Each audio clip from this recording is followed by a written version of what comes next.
c'est historique. Bonjour Fabrice Delmeda. Bonjour à tous. Depuis plusieurs semaines, le tirage au sort comme outil démocratique est régulièrement évoqué. Mais de quand date l'usage récurrent du tirage au sort ?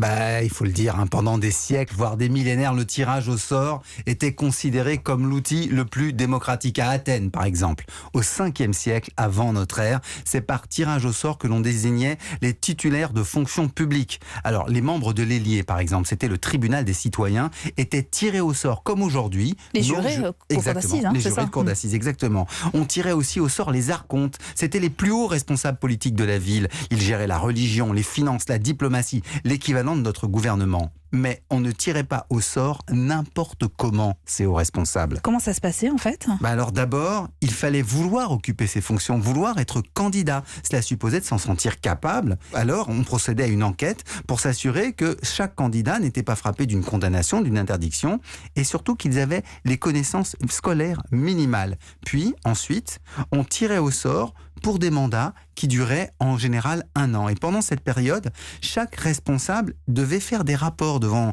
l'Assemblée dont il était le délégué. Et à la fin, surtout, il devait faire ce qu'on appelle la reddition de comptes. Il devait montrer qu'il avait bien géré. Et s'il n'obtenait pas l'approbation de ses comptes, alors, figurez-vous qu'il risquait la peine de mort. C'était un contrôle très strict. Oui, on peut dire strict, effectivement. Est-ce que ça a inspiré d'autres démocraties, ce tirage au sort ?